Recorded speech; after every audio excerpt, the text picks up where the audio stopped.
नमस्कार विद्यार्थी मित्रांनो, डॉक्टर सुशील स्पॉटलाईट या आपल्या यूट्यूब चॅनलवर तुमचं सर्वांचं स्वागत आहे. एन्व्हायरमेंटमधल्या काही महत्त्वाच्या संघटना आहेत ज्या आपल्याला जाणून घेणं गरजेचं आहे. कारण आज सकाळीच आपण द हिंदूमध्ये ट्रॅफिकच्या अहवालासंबंधी न्यूज बघितली होती की गेल्या 2 महिन्यात लॉकडाऊनच्या भारतामध्ये शिकार जी आहे वन्य प्राण्यांची ती दुपटीने वाढलेली आहे. तर मग याच्यामध्ये ट्रॅफिक एक आहे, त्याच्यानंतर त्याच्याशीच संबंधित सावेन, WWF, त्याच्यानंतर नाही WWF म्हणजे ते तिकडचं आपलं विंगवालं WWF नाही, हे वर्ल्ड वाईल्ड फंड आहे. IUCN याच्याबद्दल आपण बेसिक माहिती जाणून घेणार आहोत, जी आपल्याला एक्झाम पॉईंट ऑफ व्ह्यूने खूप खूप महत्त्वाची आहे. डॉक्टर सुशील स्पॉटलाईटला टेलिग्रामवर फॉलो करण्यासाठीची लिंक तुम्हाला डिस्क्रिप्शनमध्ये दिलेली आहे. तसंच तुम्ही फेसबुकवरचा ग्रुपही आपला फॉलो करू शकता. आता हे ट्रॅफिक नेमकं काय आहे, तर ट्रॅफिक म्हणजेच वन्यजीव व्यापार देखरेख नेटवर्क आहे, wild life trade monitoring network. Okay, तर ही एक बिगर सरकारी संस्था आहे. म्हणजे नॉन गव्हर्मेंटल ऑर्गनायझेशन. जैवविविधता संवर्धन, बायोलॉजिकल जी काही सगळी डायव्हर्सिटी आपल्याकडे बायोडायव्हर्सिटी आहे त्याचं संवर्धन, कन्झर्वेशन करणं, प्लस सस्टेनेबल डेव्हलपमेंट, शाश्वत विकास, याच्यासाठी हे ट्रॅफिक नावाची संघटना जी आहे ती कार्यरत आहे. वर्ल्ड वाईल्ड फंड WWF आणि international union for conservation of nature IUCN यांचा संयुक्त प्रकल्प म्हणजे ट्रॅफिक.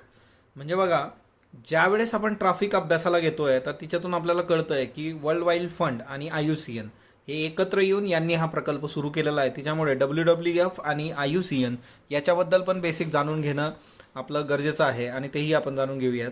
ट्रॅफिकची जी स्थापना आहे ती 1976 झाली. याचं मुख्यालय जे आहे ते कॅम्ब्रिज UK मध्ये आहे. याचं जे ध्येय आहे किंवा उद्देश आहे की झाडं आणि प्राणी म्हणजे फॉर एक्झाम्पल की प्लांट्स आहेत, ॲनिमल्स आहेत, यांच्या व्यापारातून जैवविविधतेला हानी पोहोचता कामा नये.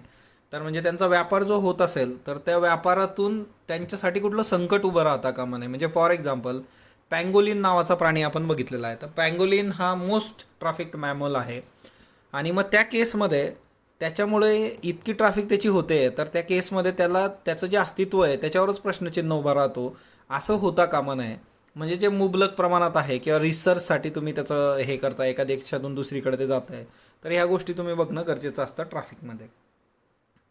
आता ट्रॅफिक जे आहे ते convention on international trade in endangered species of wild fauna and flora, CITES. Okay, तर साईट्स आपण ऑलरेडी एकदा बघून झालेलं आहे. आपलं जानेवारी-फेब्रुवारीचं जे स्पॉटलाईटचं आपलं मासिक होतं आणि त्याचं आपण द्वैमासिक होतं, त्याचं रिव्हिजन आपण केलं होतं. तिच्यात साईटवर एक आर्टिकलच आहे सगळं जे काही तिच्यात परिषद झाली होती.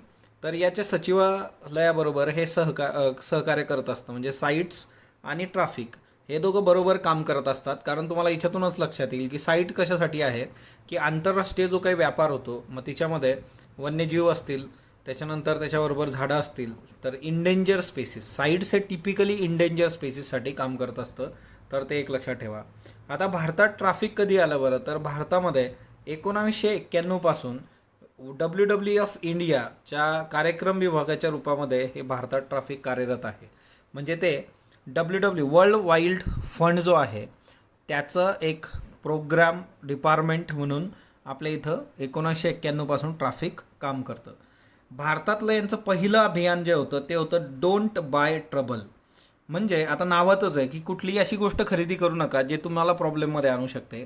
म्हणजे जे काही पर्यटक असतात त्यांनी कुठल्या वस्तूची खरेदी करायची, नेमकं आपण काय खरेदी करतोय हे त्यांनी बघितलं पाहिजे. त्याची शहानिशा करणं गरजेचं आहे. म्हणजे ते नक्कीच वन्यजीवांच्या व्यापाराशी संबंधित कुठलीही गोष्ट चुकीची आपल्या हातून घडता कामा नये. कारण जे पर्यटक असतात ते दुसरीकडे जातात आणि अशा गोष्टींच्या प्रेमात पडतात. त्याच्यानंतर वॉन्टेड अलाइव्ह, जिवंत हवे, हे आत्ताचं ट्रॅफिकचं अभियान आहे भारतातलं. तिच्यामध्ये टायगर, त्याच्यानंतर लेपर्ड, त्याच्यानंतर स्नो लेपर्ड, हिमचित्ता जो असतो, त्याच्यानंतर क्लाउडेड लेपर्ड.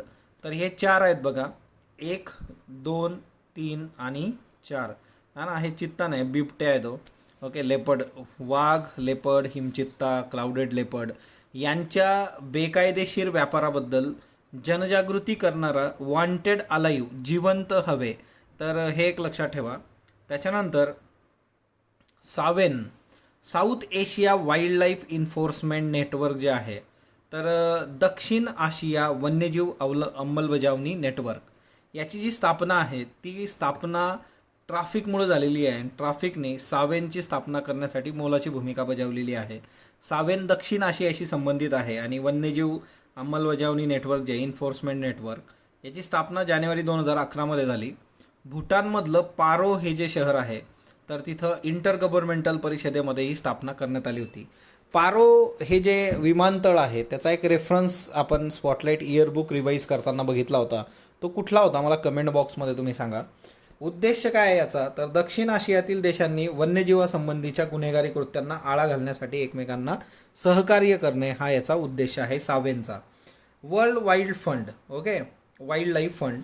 तर वर्ल्ड वाईल्ड लाईफ फंड जे आहे WWF, जागतिक वन्यजीव निधी, तर ही एक आंतरराष्ट्रीय बिगर सरकारी संस्था आहे. ट्राफिकसुद्धा एक आंतरराष्ट्रीय बिगर सरकारी संस्था आहे. स्थापना 1961 मध्ये झालेली आहे. मुख्यालय जे आहे याचं ते ग्लॅड स्वित्झर्लंडला आहे.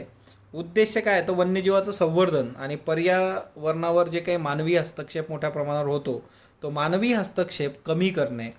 जगातली सर्वात मोठी संवर्धन संस्था आहे. MCQ करता लक्षात ठेवा, वर्ल्ड वाईल्ड लाईफ फंड जे काय आहे जगातली सर्वात मोठी संवर्धन संस्था. यांचा अहवालसुद्धा ते प्रकाशित करत असतात.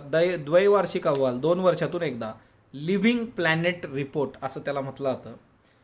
The international union for conservation of nature IUCN.